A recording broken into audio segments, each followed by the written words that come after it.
All right, we'll go ahead and get started. Welcome to the physics Colloquium. So when I'm talking to physics students, I always tell them, physics degree is a great thing to have. You can do anything as a physicist. And it actually got me thinking, and I was kind of looking at how many PhD physicists have faculty positions in other departments on campus. And I came up with 11 different departments that have physicists on the faculty department other than physics. So, in fact, it is a very good career to take to do different things. And today we have a physicist PhD. Yes. How many people in physics come from other PhD from other fields? Practically none. Maybe there's a chemist or two. So we just populate the rest of the world. And physics reaches everywhere, and as we learned from the Nobel Prize in Physics, apparently AI is physics now too. So I decided to use AI for today's introduction. So I prompted ChatGPT with write an introduction including biographical details for a lecture by Joshua Weitz, who's a biology professor at the University of Maryland. I'm going to read you what ChatGPT told me. That's for you to decide whether it hallucinates. It's my pleasure to introduce today's distinguished speaker, Dr. Joshua Weitz, a leading scholar in the fields of viral ecology and quantitative biosciences. Dr. Weitz is a professor of biology and holds the prestigious Clark Leadership Chair in Data Analytics at the University of Maryland. His groundbreaking research focuses on how viruses interact with their hosts and influence ecosystems, as well as the broader implications for human health and environmental systems. Pretty impressive. Before joining UMD in 2023, let's even say UMD, so notice that we abbreviate universities UMD. Dr. Weitz spent 16 years at Georgia Tech, where he founded the Quantitative Biosciences graduate program. He earned his PhD in physics from MIT and completed postdoc training at Princeton, where he applied his background in physics to study complex biological systems, particularly in viral host dynamics. In addition to his academic roles, he's made significant contributions to understand the dynamics of virus spread, including his rapid response work on COVID-19. He's a fellow of the American Association for the Advancement of Science and American Academy of Microbiology. And his research is widely published with more than 140 peer-reviewed articles to his name. Is that all true? So far, I haven't heard a hallucination, so I think you wrote this. All right, so it says, today, Dr. Weitz is even going to tell us what you're going to say. Okay. Into the transformative impact of viruses on human health and environmental health, continuing his mission to bridge the biological and computational sciences in pursuit of answers to some of the most pressing global health challenges. I will point out it does miss the fact that he's an affiliate in the Department of Physics. And as well, with fortunate timing, he just released a new book, which I'm guessing you'll tell us about. Yes, that'll be a lot of work. And this wasn't planned as part of your book tour. It's part of it now. All right, so Josh.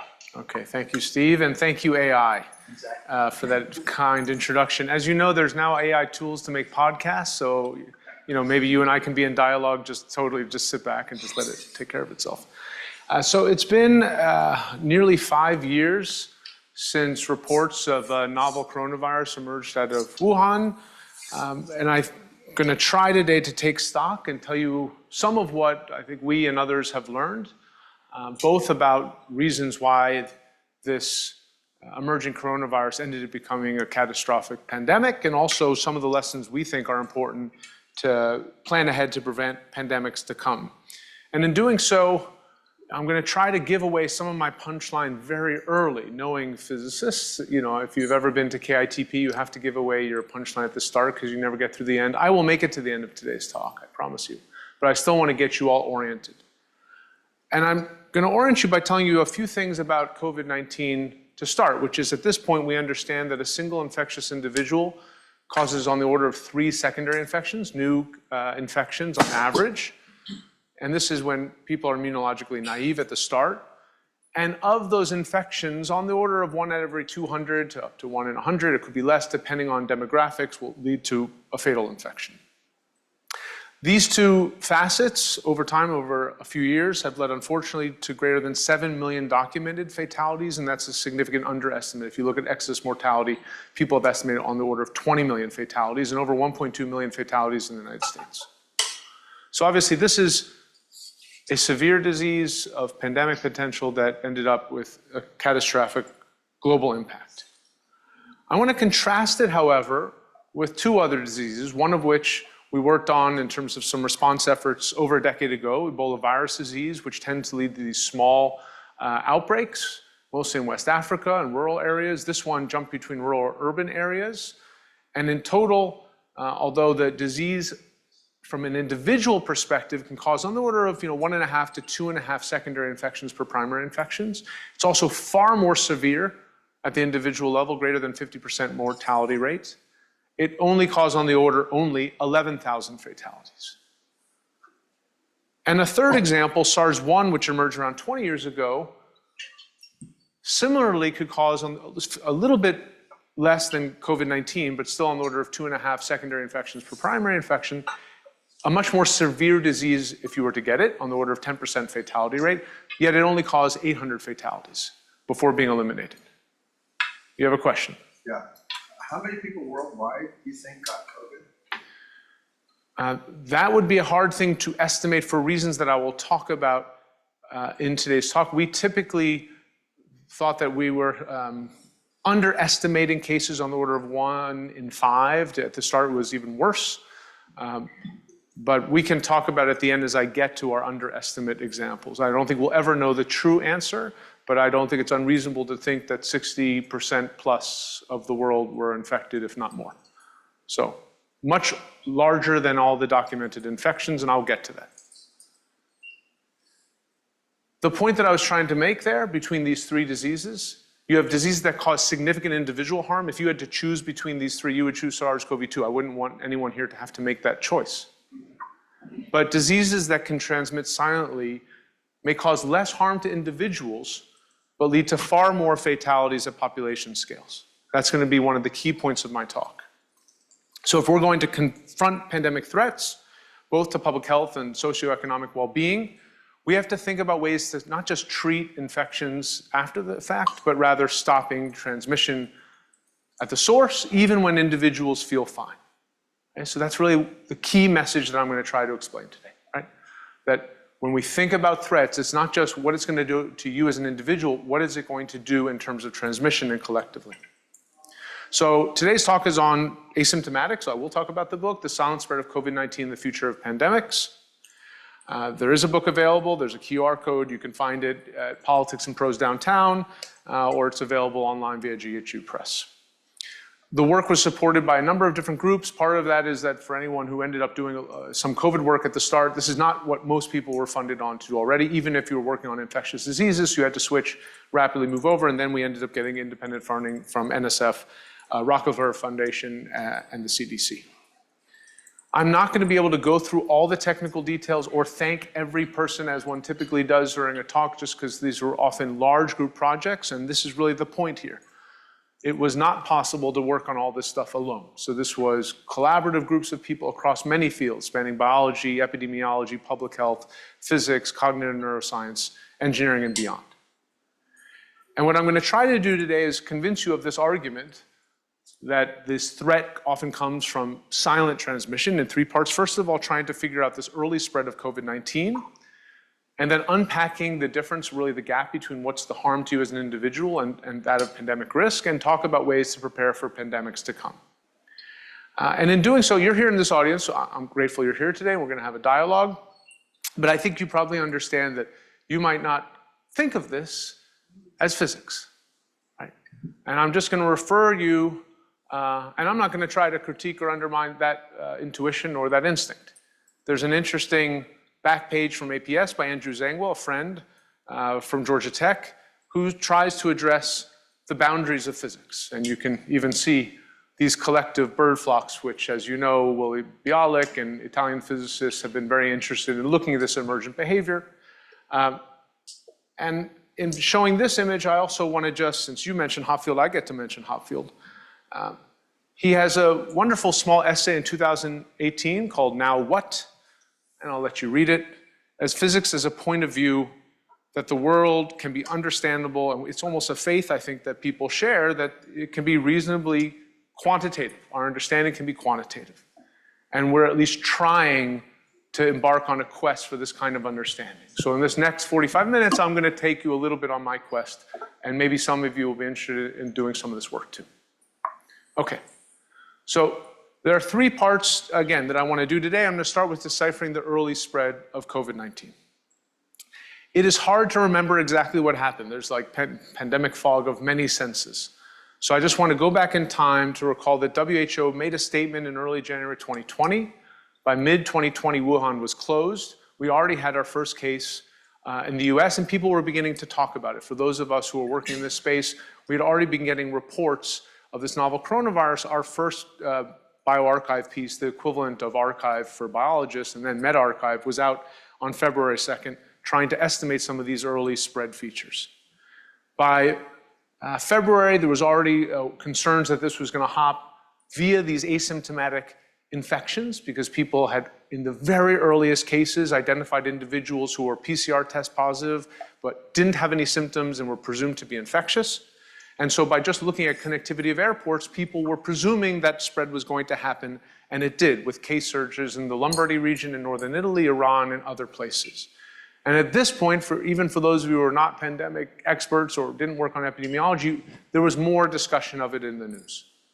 We had already begun to be concerned that because of this asymptomatic route, that there were probably far more cases circulating in the United States than we were aware of. There were problems with the CDC's ability to test and also even to scale this up. And so without showing you the details of what in the end became kind of like a coin flipping process at scale, we started to write papers and also op-eds showing that these large events had a very high probability that there may be an unwittingly infectious person in the event that could lead to super spreading. And this was in early March. And then a few days later, the CDC announced these closures, in part from the pressure from a number of academic researchers trying to point out that we had a far more narrow view of the size of the pandemic, precisely because of this gap between actual infections and documented cases. And then really things started to push ahead with some of these early models that tried to estimate, and this goes back to the gentleman's question, how bad could this be if we didn't make a change? And these models tended to be complicated. These are images from the Imperial College UK group, the SAGE group, which tried to put together estimates of what would happen in an unmitigated case. And the details are almost at this point not that important. The important part to take away is if you take the United States, 330 million people approximately, assume that maybe if we actually using this R0 of 3 get to something like herd immunity, which I'll talk about later, you can imagine if 80% are infected and a little less than 1% of people have a fatal infection, you can easily do a back of the envelope calculation that there's a potential for 2 million fatalities. In the US alone, obviously less in England. So this began to be the impetus for lockdowns and taking action. And there was behavior change. I was living in Georgia at the time. I can assure you that there weren't equal lockdowns in all states. People had very different ideas of whether or not one should lock down at all, and sometimes mandated against lockdowns. But within about a month, another narrative began to take form. And the narrative you can see here in this image begins with the data, which is the solid red curve, and a group, the IHME stands for the Institute for Health Metrics and Evaluation. It's a Gates-funded group affiliated at the University of Washington, though it's independent. And they were taking in this data and trying to make predictions over what was going to happen. So I think you can see here, I don't know if you can see the mouse, this is about, unfortunately, 2,000 fatalities per day, right? And this is at the time they're making their prediction. There's some students in the audience. I think you should probably notice there's something odd about the nature of their predictions. The shaded line is the uncertainty, the dashed line forward is their mean prediction, And they seem to be the least confident about the very moment they're making the prediction, and the most confident far into the future. As you know, the Yogi Berra line that predictions are hard, especially about the future. So this is the opposite, right? They get more and more confident as you go forward. And a number of us were very concerned about this because this became the dominant narrative. This was the group that was referred to in coronavirus task force policies at the White House and so on. And we began to unpack what it is they were doing behind the scenes and under the hood. And it turns out that they were doing something similar to what is now called a defunct Farr's law. And it's not Farr's fault. He was doing this work in the mid-19th century and was quite an innovator, because he made observations from data about the course of smallpox outbreaks in which deaths seemed to rise and then fall almost symmetrically. And so that was his law. The problem with this law is that many other things can happen beyond this particular pattern, but this hasn't prevented people from using similar methods. So this is an example of the application of Farr's law to predicting AIDS incidents in 1987, with the prediction that if you take something that's symmetric, if it's growing exponentially and begins to turn a little bit, you can figure out what the rest of this bell curve should look like early on. And they predicted that HIV/AIDS should disappear by 1995. Obviously, that's not the case. The actual number of cases exceeded 75,000, which was 4 times higher than that in 1987. And obviously, it did not go away and is now treatable in many cases for those who have access to drugs. This, in essence, is what these early models did. They took something called an ERF function, ERF error function, which has the feature that it's accumulative and therefore it must go to bounded to 1. And so in essence, what they're trying to say is that we sense the accumulation of cases, but we know they have to come to an end. They fit this curve, and that's why they're so certain about the future. This is not a mechanistic model. They don't have an understanding of contacts or trying to understand how many susceptibles were left. They end up becoming the voice in some sense from the modeling community of what would happen. There was also a cubic fit, was a 3rd-degree polynomial in an Excel sheet, so that wasn't very good either. And at some point, people asked Chris Murray, who's the director of IHME, what is it that's causing the end of this wave that people could then, you could go out and do your own thing because we're about to be done. So we're making this pretty strong assumption. There's no risk of reintroduction, however that may come about. And what you can see in these images, they kept doing the same mistake again and again. It would just push it out a couple more months. So at the same time this was happening, and really there was a narrative here that this might be possible, because if so many people were asymptomatically infected, if we had counted this many documented infections, but we were missing 99 out of every 100, maybe that meant that only the vulnerable people, however we might define it, had been infected and had these fatal infections, but we're really reaching the point of having this forest fire burn itself out.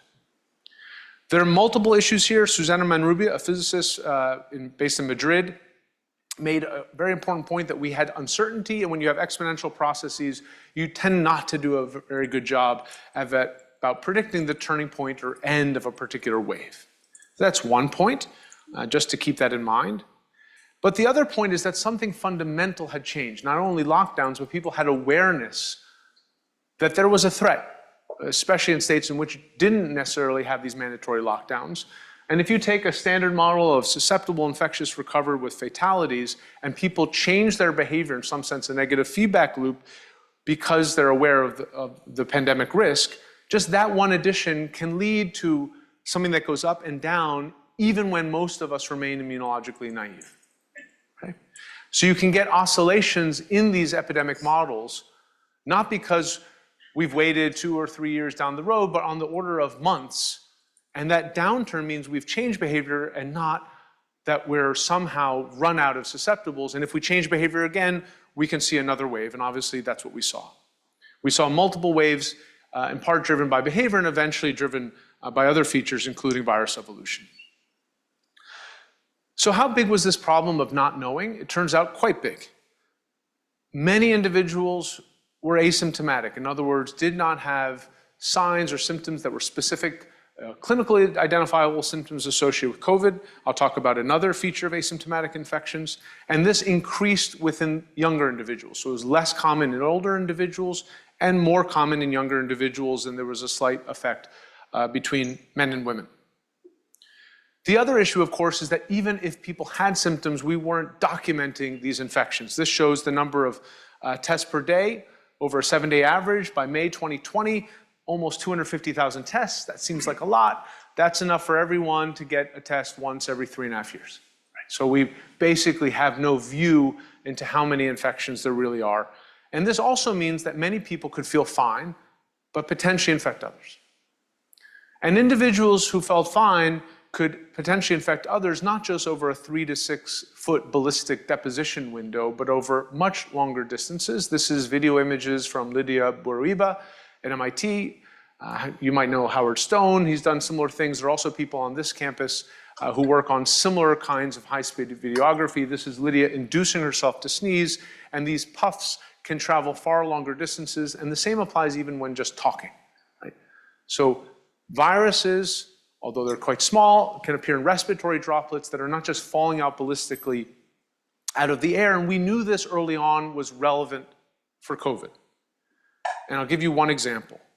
This is a seating chart from a restaurant in Guangzhou, which is south of Wuhan, in which this focal individual, A1, which is shaded, everyone sat down in 3 family groups. There were a few others, but these 3 family groups of interest sat down for a meal, sat at their individual tables, didn't physically touch or mix together, and no one was symptomatic, though later A1 initiated symptoms and was tested positively for COVID, so people went back and they did contact tracing and identified these 9 other individuals who had become infected. And you'll notice the size of the room is about 20 feet, so we have people far farther than 6 feet away from each other that are getting infected. And this isn't the only example. There's a very sad case of the Skagit Valley Corral in which a group of 61, of them 56 became infected, no physical touching, 2 fatalities in one event, right? A couple-hour choral practice in March 2020. And part of the reason this is really challenging is that even for people who ended up symptomatic, the way you would try to classify kind of pandemic threats is something called the serial interval. These are times between when I, as the infector, and sorry, Steve, I'm going to use you as the example. If I came from Wuhan and went to Guangzhou where Steve was, infected him, so we know kind of there's a causal link, and you show symptoms this Friday, right? You would expect that if you went to me, my symptoms should have appeared Tuesday or the Friday before, so I take the time when he showed symptoms minus the time when I showed symptoms, and it should be a positive number. So they found all these infector-infectee pairs, and what I want you to notice is that there's on the order of 20 to 25% of these infector-infectee pairs where the infector exhibits symptoms after the person they infect, or simultaneously. This is not what happened with SARS-1. This is not typically what happens, and this makes things very hard to control. Steve exhibits symptoms on a Friday. He has not been in Wuhan, so we're pretty sure he must have gotten it from someone. The only person from Wuhan was me. I show symptoms the next Friday, a serial interval of -7 days. So this is a quote back almost 20 years, talking about SARS-1. That SARS-1 had this feature that infectiousness peaked after clinical symptoms, which meant that relatively simple public health measures, you find people with symptoms that are clinically identifiable, you isolate them, you do your contact tracing, controls an outbreak, even if for those people it's worse. And at the very end here, they say, we conclude that we were lucky this time round, but we may not be so with the next epidemic outbreak of a novel agent, which is really a key part of what made SARS-CoV-2 so difficult. Okay, so that's some of the early spread just to get you in the frame of mind. And now I'm going to try to link this notion of individual harm and pandemic risk. So to do so, many of you, I'm sure, have seen by now variations of SIR-like models, right? And I can assure you that in practice, we do other things other than tinker with SIR models, just like you all tinker with things other than some basic ideal gas models, but we're going to use it as a way to understand a few principles, okay? So I'm going to communicate a few principles. I have a very long list of technical references at the end. I'm happy to talk more about that. The principle of these models is simply that infectious individuals come in contact with susceptible individuals. There's some rate of transmission rate beta, and the infectious individuals can infect others through a period Ti. which means that there's this dimensionless number, R0, the basic reproduction number, which is a product of this beta, transmission rate, times the period of infectiousness, which refers or denotes the average number of infections caused by a single infectious individual in an otherwise susceptible population. And we think, which I'll explain in a moment, why this is somewhat important, because it's going to tell us something potentially about the number of people who might be infected in the long term. So one of the first things we did as part of a group was to try to reconcile the fact that people were taking the same kind of data and getting very different estimates of this R0. And we found, to some extent, it was very close to 3, and some of the uncertainty had to do not with the data per se, but assumptions we were making about the period of infectiousness, and to some extent also about heterogeneity. Just to give you a schematic of what this looks like, if R0 is initially 3, you have this focal individual, they come in contact, everyone is susceptible, there are these 3 new secondary infections, which could then cause 3 more, and so on, you get explosive exponential growth. But later on, after these people recover, even though this infectious individual might infect 3 individuals, 2 of them are sort of wasted from the viral point of view. We have susceptible depletion, and what this means is that rather than continuing to go up, we get a downturn, and that's the classic susceptible depletion model of epidemic dynamics. What this also means is that if we start from a fully naive population, this is a phase plane of dynamics where time is implicit of susceptible and infectious, with different strengths denoted by the grayscales. We can't go to the upper right because that's S plus I greater than 1, so we're constrained to this bottom left section. You can see what this says is that we're going to have peaks in infections, and then depending on how large R0 is, we're going to get to a final stage of the epidemic when there are no more infectious individuals and we have fewer and fewer people who remain uninfected. Right? So even in theory, because Steve asked me at the beginning, in theory, even for a disease that's circulating, we're all immunologically naive, we expect some fraction of the population never to get it, because in some sense they're protected by all the people who did. Right? So that's the concept that's explained here. What this also means is that when you get to this herd immunity point where the disease starts to decrease in number, you get something called epidemic overshoot, because there's still a lot of people who are on average infecting 1 person. So you get additional infections. And this is why people also advocated for trying to get to the point where we could get people into the recovered class, in other words, immunized via vaccination and not via infection. Okay. So even if you know all this, I'll now show you some examples in practice that might surprise you. So here's an example of a synthetic outbreak where R0 is 1.5. And here's sort of fit to noisy data. And here's R0 2. And here's R0 2.5. And I think you should see that they all look the same. And I can assure you I can multiply 2 numbers together. Right? So I did it correctly. And we often think that the kind of initial liftoff, the speed of epidemic, should be directly related to R0. But actually, it turns out that's not the case. And what you can see here in these 3 plots, although they have the same initial speed, it's really the sizes that differentiate things. Right? So we tend to look at the data that we observe as the exponential rise, or the rise in the number of cases or infections at the start. That's what we call the speed, the thing we can measure. What we're trying to figure out is the strength, this R0, because the strength tells us about size and about how bad this might be. So the first conclusion is really that many values of R0 can be compatible with the same observed rate, even if the outbreak sizes are different. So this is why, in some sense, modelers are often obsessed with R0, even though they're observing little r, the speed. And just to kind of give you some intuition of how this works, conditioned upon observing, and this is what we're often in the case of observing an increase in infections, we might ask ourselves, what is the basic reproduction number? We have to make an assumption, something about the period over which people are infectious, which we tend to classify as something called this generation interval, which we can talk about later. You could think of it for the moment as kind of the average period of infection. If the intervals are shorter, in order to have the same rate of increase, you're going through more generations. So per generation, the strength of the disease is smaller, whereas if I have fewer generations, I have to be infecting more people per generation. So you can see that in the following schematic. The generation times are shorter. For each generation, we infect fewer people. If the generation times are longer, we infect more people. How does this have to do with asymptomatic infections? Asymptomatically infected individuals may not know and are actually effectively circulating for longer, interacting for longer with others, which means that if we don't account for them in estimating or not, we may underestimate the strength. So one of the first things we did, and I'll just try to walk you through, this is probably one of the most technical graphs I have in today's lecture. The x-axis is the relative generation interval of asymptomatic individuals relative to symptomatic individuals. And this was at the outset when we just didn't know a lot of things, so we wanted to kind of look at the whole space. And the y-axis is how intrinsically transmissible are asymptomatic individuals, and we thought probably they were less transmissible than symptomatic individuals. Turned out not by much.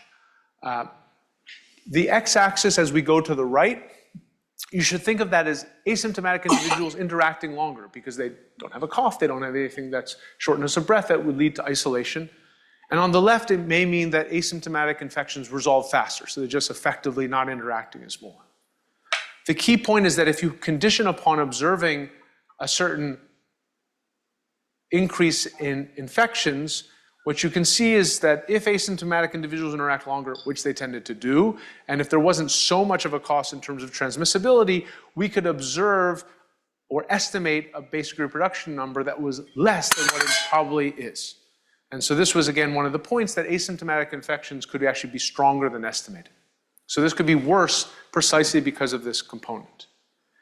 And this really means that there's kind of a double-edged sword. The more of the infections that are asymptomatic, at the individual level, that's good news. If we go all the way to asymptomatic, then I'm going to assume that there is no relationship directly between an individual may die, but not because of the infection. So here we have, on the left, all symptomatic, on the right, all asymptomatic. The fatalities are going to go down, and I'm going to assume they're going to go down to 0 if they're all asymptomatic. But the number of infections is going up. And so what you can see here at the population scale, we have to combine these two ideas, many more opportunities for infection and the outcomes. And the other piece of the puzzle that came later is that there's a way of measuring a proxy for transmissibility, and I have to use the word proxy carefully, which is how many times you have to cycle your PCR machine to detect a virus. If you have to cycle it less, that means there was more virus inside the sample. So you'll see here these CT values get lower as I go up. That means more virus initially before you detect it. And this is all oriented around the days since the peak viral load, asymptomatic, symptomatic. This is from an NBA data set. And what you can see here is that you have nearly the same peak levels in the asymptomatic versus symptomatic groups. So there doesn't seem to be this major impact on at least this proxy for transmissibility. Okay. Which leads us now to a model that I think captures a lot of what happened, unfortunately. Susceptible individuals can be infected, they become exposed. Not necessarily infectious, but soon will be, and I divide them into P, infectious, but asymptomatic, and 1 minus V, infectious, symptomatic, and all the asymptomatic recover, and the vast majority of the symptomatic recover. And there are two pieces here. I'm assuming about a 1% fatality rate of those who are symptomatic, and also that symptomatic people reduce their interactions because they isolate by some factor delta, and I'm assuming delta is high, right? So that people, once they detect their symptoms, are not just circulating around coughing on others, and there was a period in 2020 in which you rarely heard a cough outdoors because people were trying to stay home, right? Even without a mandate. What does this look like in practice? These are, again, extensions of SAR-like models. We do other things, including heterogeneity, that get a little bit more complicated, including PDEs and so on, and variability. But I just want to walk through that basically this turns these arrows into things that you'd expect. Contact-driven infections into this exposed pool. And some of these individuals are going to go into the asymptomatic and some into the symptomatic case. Right? And you'll also know that there's some recovery rate or resolution rate. All of the asymptomatic people end up recovered, and the vast majority of those who are symptomatic recover. And again, this 1 minus delta denotes the fact that there's this symptom-associated isolation. I've shown you the basic reproduction number over there on the upper right, but I'm just going to ask the question, how do the cumulative fatalities in this epidemic relate to P, this asymptomatic fraction? And it turns out that the intuition of these two lines that I showed before would lead you to suggest there should be a peak in the middle. If we have no asymptomatic individuals, then you can actually have this disease stop very early because people have isolated themselves. And depending on the strength of Delta, you can have a critical value of asymptomatic that is required for even population scale transmission. On the right side, we have many infections, but no fatalities. So on both sides, we're bounded potentially by 0. And irrespective of whether or not I use R2, 3, or 4, or different levels of isolation, 0.6, 0.81, we always seem to get this intermediate level in which we have the worst case scenario. Right? And unfortunately, that is more or less where COVID sit. Anthony Fauci in August 2020 noted in American Society of Microbiology interview they had never seen a viral disease in which 40 to 45% of infections were asymptomatic, and yet there's some fraction of individuals that have severe enough cases that lead to fatalities. Right? So instead of thinking about diseases in which we have this unimodal distribution of outcomes, like Ebola, always bad, rhinovirus, cold, pretty much not something to worry about, we really almost have bimodality. Right, where we have some very, very mild cases, substantial fraction, and then a not insubstantial fraction of severe cases. Once you understand this, it also can help deal with questions like this one that I think was poorly communicated to the public. Omicron was supposed to be less severe, so why are COVID-19 deaths rising? We were told Omicron was less severe, but what really that meant was at the individual level, which was true, it was less severe. But that also means if you have more milder or more asymptomatic infections, individuals are more likely to interact, and you can lead transiently to many more infections. Even if a smaller fraction lead to fatalities, you can have a transient large peak in cases, in fatalities, excuse me. So this is an example of 2 waves, one of which variant 1, the wild type is in black. We have one variant which has the same severity, and looking at there's no cross protection against infection. We're thinking of some immune evading type, and we get more deceased. But even if we have a less severe case over here, you can see the total deceased may be less, but we could have a short-term transient peak that is more intense than if it had been a more severe variant. Okay? So this also means that if we're going to try to address transmission, we have to build public support. And there's a lot of confusion between these individual and these population level outcomes, right? Where people are concerned about the individual outcome, but really what we're seeing is the impact of population scales. So this last part, I'm going to give you some sense of what folks like my group and others did in practice. And I guess the theme of a lot of what I'm going to tell you might seem very applied, but really is, I'd say, the theme of trying not necessarily to make a point, but to make a difference. Right? And then some of that we have to work on really translation level problems. So I'm going to give you this image, which I think probably some of you recognize as being from The Black Death, Lord Have Mercy on London. And some of you may be familiar with a book by Daniel Defoe, which admittedly is a little hard to read. I tried to read it. I got through parts, but I found this good part. It's called A Journal of the Plague Year. It sort of retells the experiences of the plague. And this particular passage, I think, is quite prescient, a further mark for the posterity. And I want to direct your attention to the following. Namely, that it was not the sick people only from whom the plague was immediately received by others that were sound, but the well. And referring to the well, these were the dangerous people. These were the people of whom the well people ought to have been afraid, but then it was impossible to know them. Right? So he's really telling us 300 years ago about this problem of asymptomatic transmission, not being aware of who might infect others, and it was quite dangerous. You could figure out who was sick, but you didn't know who didn't seem to be sick via symptoms, but was infectious. Right? And in this last bit, I will try to tell you why I think it is time to confront the impossible in Defoe's terms. We now can identify and try to anticipate and figure out individuals, the dangerous well, who actually may infect others. And so I'll try to tell you this in 3 small vignettes and leave time for questions. One is, how do we even communicate risk to people when we don't quite know who's infected? Maybe because we don't have enough tests or because there are all these asymptomatically infected individuals. Then I'll tell you about testing, not as a way to tell us how bad we're doing, but as a form of mitigation.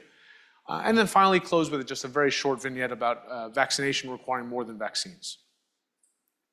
And the first part of this has to do with an effort we developed and co-developed with GIS experts and cognitive neuroscientists to try to let people know early, before the available vaccines, of what the risk might be that you might be in an event. And again, when we weren't yet vaccinated, we were all immunologically naive, that someone in the crowd might be infected.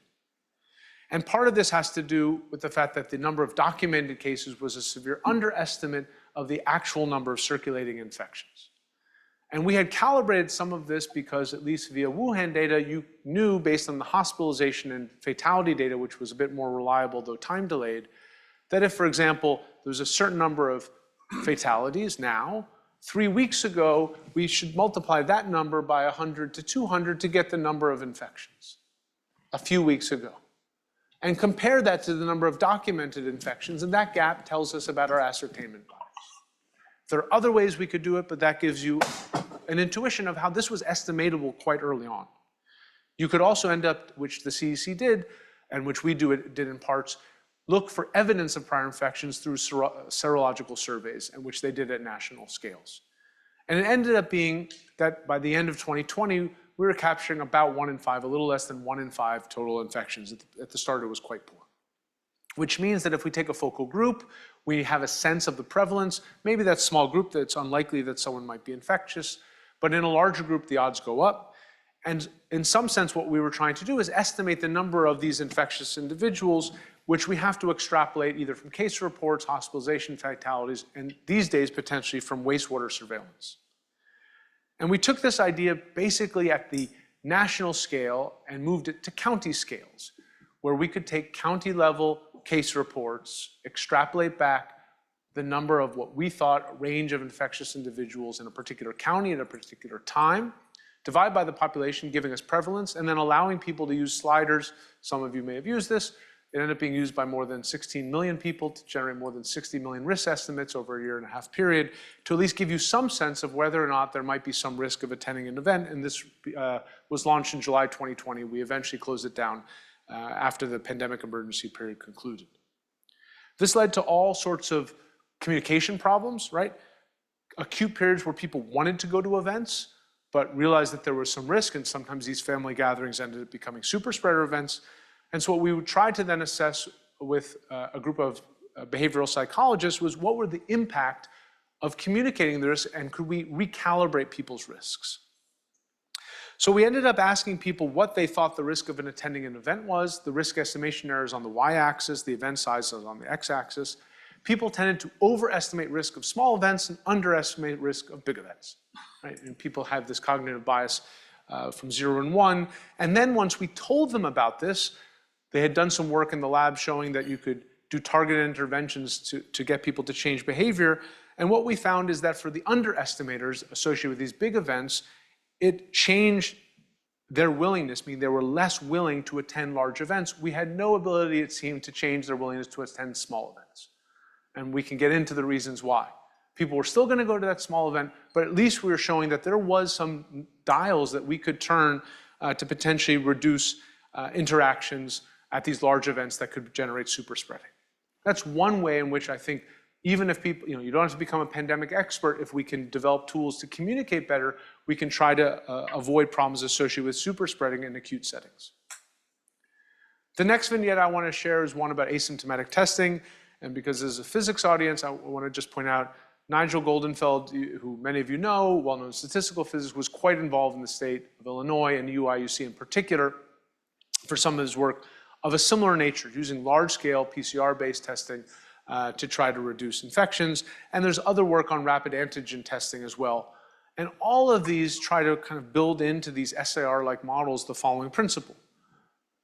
People are susceptible, they become exposed, infectious, and you could wait until they recover, but in that period, they might infect a lot of people.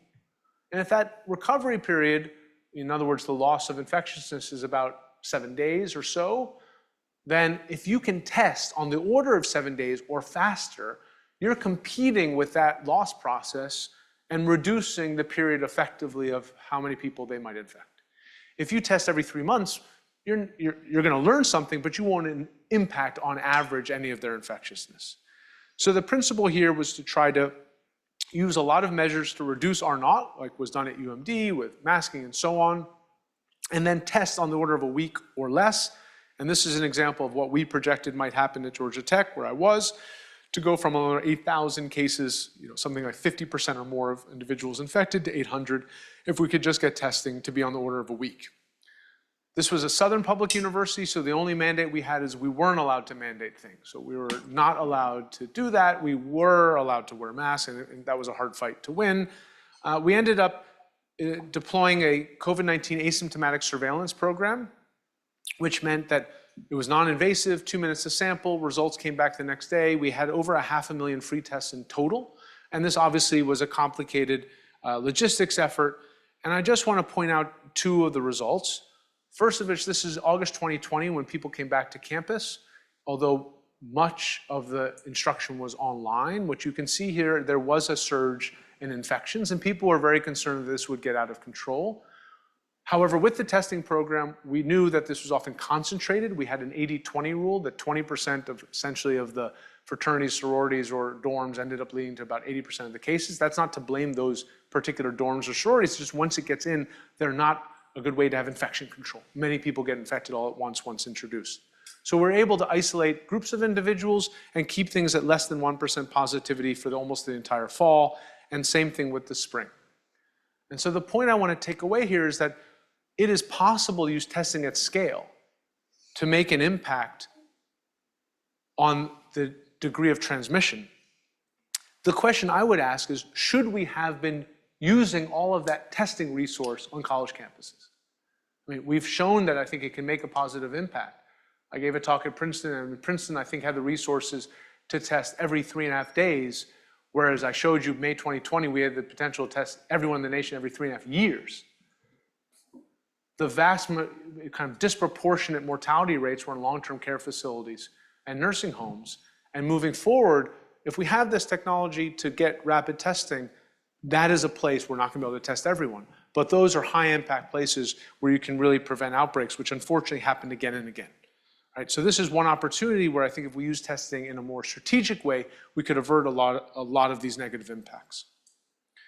And the last part I want to talk about is vaccination, which again, unfortunately, is under threat. This is a revised version of data from Project TICO. You should think of it, there's a lot of detail here, as states on the rows, years in the columns, vaccine introduced for measles. I think you can see they're effective. Right? Occasionally we have measles outbreak, like in Marin County, and then people realize we don't really want your children to have measles, and then rates go up again. So there can be this tension between the perceived risk or not, but obviously in the case of messenger RNA-based vaccines and other coronavirus vaccines, the scale was incredible, going from getting a sequence of a spike protein to generating evidence of safety, efficacy, production at scale a year later into billions of available vaccines worldwide is incredible. And these vaccines were 90% plus effective at reducing symptomatic illness, though they were not evaluated for stopping asymptomatic infections. And this led to another communication and breakthrough problem, which is if you had a breakthrough infection, it was likely to be milder. That was good, but you could infect others. And so unless everyone or a significant fraction of people got vaccinated, we would still have this vulnerability. And just to point out, this is a map made by Shweta Bansal of the coverage of messenger RNA vaccines. And you can see that there was a very strong polarization associated link between fraction of people who are vaccinated, such that many states in the South had coverage rates that were similar to places like Tunisia, Venezuela, Russia, and that's not to criticize those places. They didn't often have the availability, whereas Northeast states were similar to Germany. At the same time that people were rejecting free life-saving vaccines, which there are estimates of a couple 100,000 unnecessary fatalities associated with the lack of vaccination, many other places in the world never had a chance to benefit. And that's where I'm going to get close to closing up, which is there was a moment in time in 2021, we estimated at that point about 30% of the population had already been infected, on the order of 100 million infections, although At the time, the number of documented infections was under 25 million. And you can imagine this is the x-axis proportion infected, the y-axis vaccinated. Assuming these are random and independent, you can get these isoclines of what fraction of the population are no longer immunologically naive. And you can get to 80% levels in different ways. People can get infected. We can go vertically like Vermont did, and we can have widespread vaccinations. But there's a consequence, which is denoted below in terms of the total number of expected fatalities, because in order to reach herd immunity, you can do it the ethical way through vaccination, or you can do it the dangerous way through infections. We have done some work trying to show how to improve uptake. We can talk about that later. And a lot of it remains a communication problem that has to deal not only with how we present the availability, but how we target and how we personalize it. And throughout this, I just want to maybe leave you with two last things. Is that the work in this space, I mean, physicists love fundamental principles. And we often divide up applied research from basic research. It's not a one-dimensional line where you go on one pole or the other. There's a beautiful book by Donald Stokes called Pasteur's Quadrant, which claims that there's something where Pasteur worked, and here we have Edison, we have Bohr, pure basic versus pure applied for Edison, of use-inspired basic research. In other words, trying to understand fundamental principles with a purpose, a use in mind. And I think that's where, if you want to get into this space, you can make a lot of difference. I haven't gone all the technical references. I will leave this up for a moment in case you're interested. I'm happy if you want to ping me to tell you more. And as Steve mentioned, a lot of what I tried to communicate today is I felt at some point there was a message that was going to get lost for the public, and especially moving forward, that this notion that diseases that may not cause as much individual harm, if they can transmit silently, have the threat to really cause catastrophic societal harm. And therefore, if we're going to try to stop transmission, we have to sort of build resources to really address this problem of silent transmission at the source and not wait to just treat those individuals who are infected. So with that, I'm happy to wrap up. And feel free to contact me later. I'm happy to field a few questions as well. Thanks, Steve.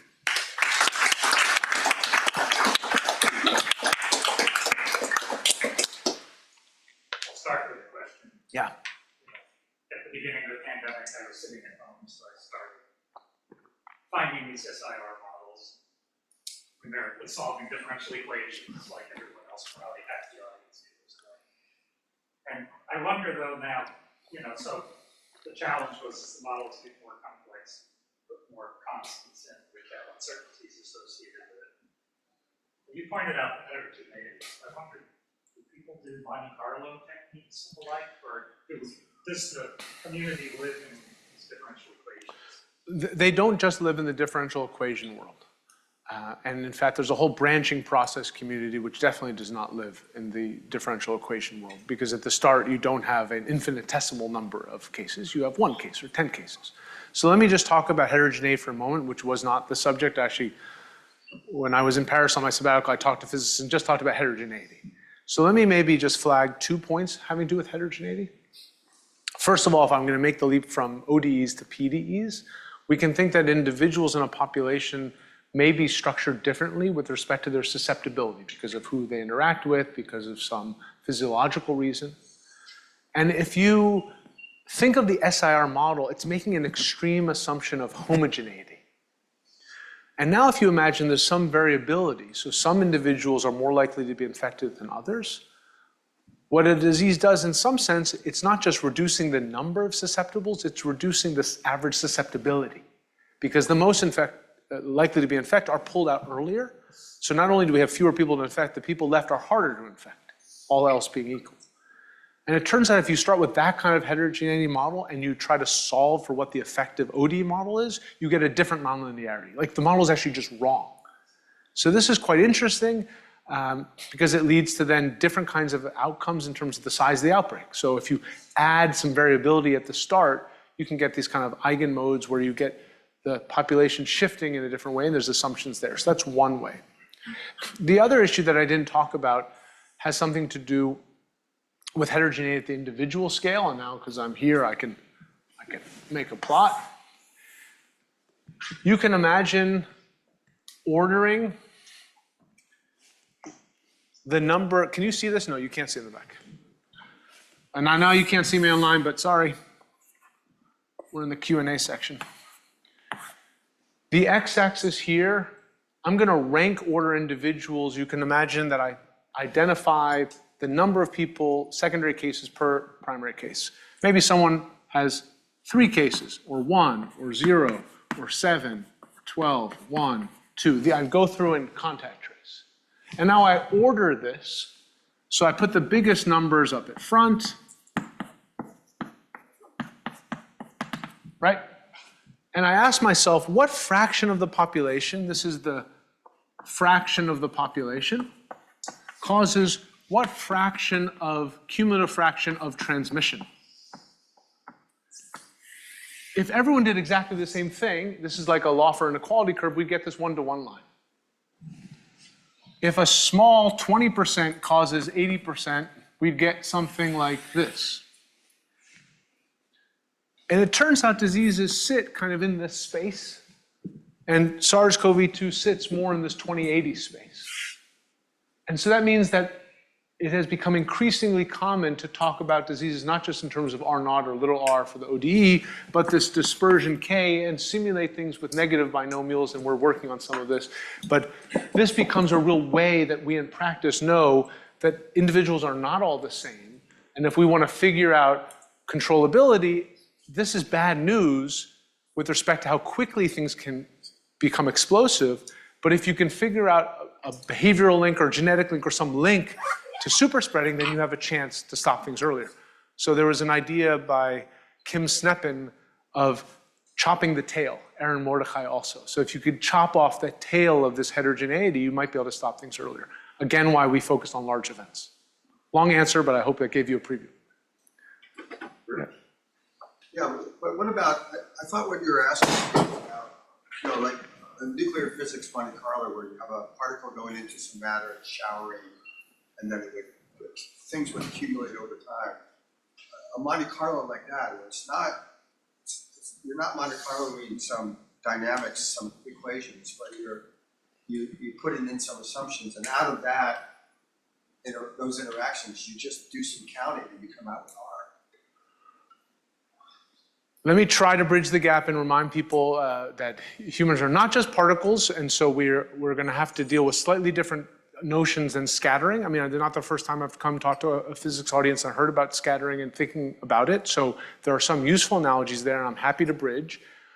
When we get observations of infections, there are people who have branching process models in which we could imagine, in a forward sense, running a Monte Carlo. I could imagine rerunning this epidemic, but I don't think that's what you're telling me. I think you want to take the observations and try to infer the process from it, or potential ways that I could get that particular set of, let's say, 20 people here and 5 people infected. You'll have to help me to say what you want me to do. There are lots of people who we use sampling because we're uncertain about all sorts of parameters. We have quantitative uncertainty and we have structural uncertainty in our model. We use different ways to simulate stochastic outbreaks. And if we run the same model multiple times, we expect variability in terms of all the things that I talked about. And that adds a lot of uncertainty to all of our estimates. So for example, like even the basic exponential rate, if I take the same process parameters and run it again just through like individual stochasticity of events, of this kind of treating zeros and ones as zeros and ones, then I get variability in terms of my inferred speed, which propagates to uncertainty in terms of the underlying strength. But maybe that's not what you want me to do, and if not, you'll have to help me. No, I was thinking, if you had 2 different Monte Carlo samples, and one, they have different levels of isolation. Like you might have one community where they're very isolated. Yes. Another community where there are many more Republican MAGA types who refuse to wear masks and isolate. And then you run a Monte Carlo that has these people mixing things up in some average way, going to the grocery store, going to work, driving in the car, kids, blah, blah, blah. You could then run that clock forward and discuss what are the ramifications of different types of isolation. Okay, now you've helped me. answer the question. Remember, I spent 16 plus years in Georgia, so people don't just sit in their communities, and you're right, people mix in different ways. We may be in ideological, polarized online communities, but we mix together. One of the first things we did, now that I understand the question better, is built up what we call meta-population model, in which we have county levels, in which people are mixing, but they're traveling to areas, and we make different assumptions about isolation in these different places. Other people do models in which you have polarized groups that may preferentially interact with the same group, but then mix together. And what we would call this our scenarios to rerun the tape of making certain assumptions and looking at the distribution of outcomes, which is how we're trying to make arguments about what kind of interventions to make. So early on in Georgia, we tried to build one of these models, as you said, but we had uncertainty, and rerun it over many times to get an ensemble of simulations that have different outcomes depending on what intervention we have, which seems to me the spirit of what you're asking me to do, which is what we tend to do. Maybe not in the way you would do it, but it's probably spiritually the same. Especially interesting if you could, I think one of the things that people were really concerned about during COVID was this idea of a super spreader, whether infections were dominated by a super spreader. That's exactly what I'm showing there. So if you think that's the case, then you could ask yourselves, and this is, we're still working on some of these problems, if you think that, is it super spreaders or super spreading? Super spreaders imply something about the individual, super spreading is about the context. So if we think that people on average have the same transmissibility, or there's a period at which they may be highly transmissible, but there's an event, for example, something with like a meatpacking facility, or unfortunately, maybe certain hospital settings, there are other like choral settings where people are singing, there are certain settings which could lead to large numbers of cases, then yes, we can run a model in which each ensemble is going to look different, and we can then ask what happens if we were to reduce context in which super spreading can occur, reduce event sizes. Then all of a sudden maybe we chop the tail, and we can get to the point where now instead of having this mixture of like sometimes 50 with a lot of zeros, we can have a lot more zeros, and maybe we can get this under control. So this is, you are describing what we tried to do. When I say we, the community, it wasn't just simulating this differential equation model. It was trying to evaluate scenarios over an ensemble and trying to make the point that given some significant uncertainty in parameters and even structural uncertainty about how things work, do we have confidence that this particular type of intervention can make a difference? And that is the argument I tried to make, and I think many tried to make at campuses, why we thought testing of a certain amount was useful. And I'll just end with one last point there. These equations are guides, they're not physical reality. There's still a lot of work to be done to really understand the coupling between human behavior and transmission. And the person I worked with, when I made the argument of why I thought we need to go at this scale, he bought into the scale, but he agreed, like, I wasn't gonna have the confidence in the model to say exactly 6 days or 5 days. I didn't know where it was going to be. And he was someone who had a lot of State Department experience. And he said, we described it as trying to cross the river, touching one stone at a time. Like, so we were using this as a guide, but we also had to see what the feedback was. And I think that's still some of the sort of reckoning that we're doing. How much can we turn into something predictive versus something that we keep having to tinker, and it's an empirical implementation rather than really something based on principles. And I think we're getting there, but it's not done. I think there was, a question here. This gentleman in the front end and the way back also had some questions. Great talk, thank you very much. I think looking back at the pandemic, one of the things that I found challenging about it was whether or not to close the public schools. Here in Prince George's County, we shut down the public schools for 12 months. We did that in order to flatten the curve and push infections out to the point where we had vaccines. But I think we underestimated the damage that was being done to the kids. So I think how do you I mean, elected leaders, of course, have to take into account such things, and how can they do that, or how can we do that? So I'm going to put this slide back up. There were two things I decided not to work on early on in the pandemic: K through 12 and origins. And I can say why. The origin story, because I felt I'm not a phylogenetics expert. I didn't think my particular expertise could help, and no matter what the origin was, it was here, and there were so many things to do. The K through 12, I also have kids, so it was personally affected by it, and I felt I wasn't quite objective with respect to my judgment there on it. But I think the real issue has to do with one of false dichotomies. There's this sense of like, either we open it all up, as some places did, or close it all down. Our whole effort on this sort of make a difference on a point part of our work is that there were ways to break that false dichotomy. If we had a better idea of how to control outbreak, we are not just left with this very blunt instrument of closing things down.